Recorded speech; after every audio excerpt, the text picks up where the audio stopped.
அது மட்டுமல்ல, நேற்று திருவண்ணநல்லூர் பகுதியில் டி குமாரமங்கலம் என்ற கிராமத்தில் கள்ளச்சாராயம் அருந்தி ஒரு பெரியவர் இறந்து விட்டார். 2 மருத்துவமனையில் அனுமதிக்கப்பட்டிருக்கின்றார். நேற்று நடந்த சம்பவம் இது.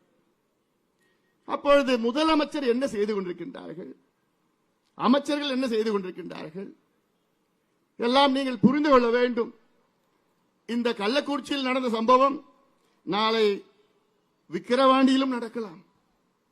அதை தடுத்து நிறுத்த வேண்டும் என்றால் இந்த தொகுதியில் உள்ள அனைத்து மக்களும், கட்சியெல்லாம் பார்க்காதீங்க, ஜாதி மதம் இனம் எதுவும் பார்க்காதீங்க, உங்களுடைய வாக்குகளை, உங்களுடைய கோபத்தை வெளிப்படுத்துங்கள். உங்களிடம் மிகப்பெரிய ஒரு ஆயுதம் இருக்கிறது. அந்த ஆயுதம் தான் வாக்கு, ஓட். அதை வெளிப்படுத்துங்கள். இது முக்கியமான ஒரு நேரம். இந்த வாய்ப்பை நீங்கள் பயன்படுத்திக் கொள்ளுங்கள். சட்டமன்றத்தில் முதலமைச்சர் அவர்கள், நாங்கள் தமிழ்நாட்டில் ஜாதிவாரி கணக்கெடுப்பு நடத்த மாட்டோம், இது எங்களிடம் அந்த அதிகாரம் இல்லை என்று ஒரு பொய்யை சொன்னார். மற்றொரு அமைச்சர் அவர்கள், எங்களுக்கு சமூக நீதியை நிலைநாட்ட எங்களிடம் தரவுகள் இல்லை என்று ஒரு அமைச்சர் சொல்கின்றார். மற்றொரு அமைச்சர், தரவுகள் இருக்கிறது, ஆனால் உங்களுக்கு நான் இடஒதுக்கீடு கொடுக்க முடியாது என்று சொல்கின்றார். இன்னொரு அமைச்சர், தமிழ்நாட்டில் டாஸ்மார்க் சரக்கில கிக்கு கிடையாது என்று ஒரு அமைச்சர் பேசுகிறார். இப்படியெல்லாம் சட்டமன்றத்தை கேலியாக, ஒரு கேலி கூடாரமாக மாற்றியிருக்கின்றார்கள் திமுகவை சார்ந்தவர்கள் எல்லாம். இதை நீங்கள் புரிந்து கொள்ள வேண்டும். கள்ளக்குறிச்சியில் 65 பேர் இறந்தார்கள். இந்த முதலமைச்சர் அங்கே இன்று வரை வரவில்லை. இது தேர்தல் பிரச்சாரம். இந்த தேர்தல் பிரச்சாரத்துக்கு முதலமைச்சர் வருவாரா என்று எனக்கு சந்தேகம். அப்படி வந்தாலும் உங்களுக்கு பொய்யான வாக்குறுதிகளை கொடுப்பார்கள். காரணம், திமுக என்றால் பொய்யான வாக்குறுதிகள் அவர்களுடைய டிஎன்ஏ இருக்கிறது. பொய்யை சொல்லி உங்களை ஏமாற்றி உங்கள் வாக்குகளை பெறுவார்கள். தேர்தல் முடிந்தவுடன் அதை உங்களை ஏமாற்றி விடுவார்கள். இது பலமுறை நான் உங்களுக்கு சொல்லியிருக்கின்றேன். ஏன் இந்த விக்கிரவாண்டி கடந்த இடைத்தேர்தலிலும் முதலமைச்சர் அவர்கள், இன்றைய முதலமைச்சர்கள், அன்றைய எதிர்க்கட்சி தலைவர் இந்த தொகுதியிலே பல வாக்குறுதிகளை கொடுத்தார்கள். நான் உள் ஒதுக்கீடு கொடுப்பேன் என்று ஒரு வாக்குறுதி கொடுத்தார். நாங்கள் ஆட்சிக்கு வந்தவுடன் நந்தான் கால்வாய் திட்டத்தை நாங்கள் நிறைவேற்றுவோம் என்று இன்னொரு வாக்குறுதி கொடுத்தார்கள். இப்படியெல்லாம் பல பொய்யான வாக்குறுதிகளை கொடுத்து இவர்கள் தொடர்ந்து தேர்தலில் அடுத்தடுத்தாக வெற்றி பெற்றுக் கொண்டிருக்கின்றார்கள். அதற்கு ஒரு தடையாக நீங்கள் இருக்க வேண்டும். பெரியோர்களே, தாய்மார்களே, அன்பு பாட்டாளி சொந்தங்களே, இது மீண்டும் சொல்கின்றேன், இது முக்கியமான ஒரு நேரம். இன்று காலை கூட நான் ஒரு பேட்டி கொடுத்தேன். அந்த பேட்டியிலே நான் சொல்லியிருக்கின்றேன், தமிழ்நாட்டில் சமூக நீதிக்கு ஒரு ஆபத்து வந்திருக்கிறது. தமிழ்நாட்டில் 69 விழுக்காடு இடஒதுக்கீட்டுக்கு ஒரு பேர் ஆபத்து வந்திருக்கிறது. என்ன ஆபத்து என்றால்,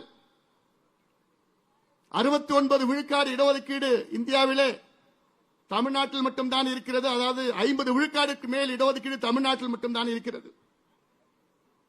இதை உறுதி செய்தது முன்னாள் முதலமைச்சர் புரட்சி தலைவி ஜெயலலிதா அம்மையார் அவர்கள் 93, 94 இந்த 69 விழுக்காடு இடஒதுக்கீட்டை 9வது அட்டவணையிலே அரசியல் சாசன சட்ட திருத்தத்தை கொண்டு வந்து நமக்கு பாதுகாப்பு கொடுத்தார்கள்.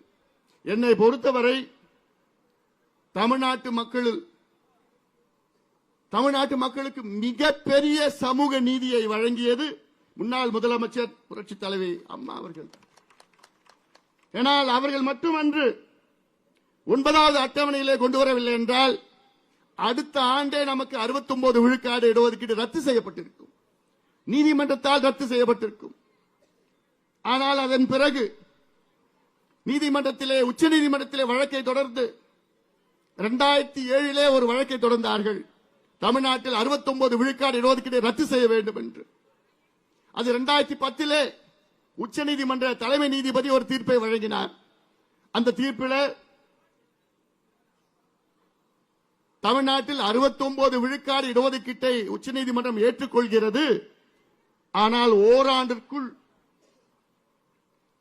தமிழக அரசு ஜாதிவாரி கணக்கெடுப்பை எடுத்து அந்த 69 விழுக்காடு மக்கள், தாழ்த்தப்பட்ட பழங்குடி மக்கள், மிக பிற்படுத்த மக்கள், பிற்படுத்த மக்கள் இருக்கின்றார்களா என்று தரவுகளை எங்களிடம் கொடுங்கள் என்று 2010 சொன்னார்கள். அதன் பிறகு அந்த கணக்கெடுப்பு நடத்தவில்லை. இப்பொழுது உச்சநீதிமன்றத்திலே இருவர் வழக்கை தொடர்ந்திருக்கின்றார்கள். இந்த வழக்கு 2021 வந்தது. அப்பொழுது நீதிபதிகள், உச்சநீதிமன்ற நீதிபதிகள் சொன்னார்கள், இப்பொழுது மராத்தா இடஒதுக்கீடு வழக்கு வந்திருக்கிறது.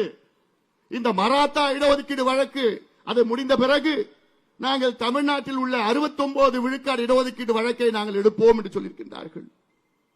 இப்பொழுது மராத்தா இடஒதுக்கீடு வழக்கு முடிக்கப்பட்டிருக்கிறது. ஜூலை 8ஆம் தேதிக்கு பிறகு உச்சநீதிமன்றம் கூட இருக்கிறது. அதன் பிறகு தமிழ்நாட்டில் உள்ள 69 விழுக்காடு இடஒதுக்கீடு வழக்கு உச்சநீதிமன்றத்திலே வர இருக்கிறது. அப்பொழுது நீதிபதிகள் கேள்வி கேட்பார்கள், தரவுகள் இருக்கிறதா? ஏன் நான் 69 விழுக்காடு இடஒதுக்கீட்டை நான் தொடர வேண்டும், ஏன் அதை ரத்து செய்யக்கூடாது என்று நீதிபதிகள் கேட்டவுடன் தமிழக அரசிடம் கேள்வி பதில் இருக்குமா? இல்லை. அதனால்தான் நான் சொல்கின்றேன், தமிழக மக்களை நீங்கள் புரிந்து கொள்ளுங்கள்.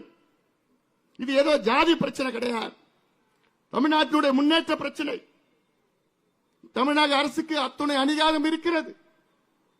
ஆனால் எங்களுக்கு அதிகாரம் இல்லை, மத்திய அரசு தான் இருக்கிறது என்று நிச்சயமாக மத்திய அரசை நாங்கள் வலியுறுத்துவோம், மாற்று கருத்து கிடையாது.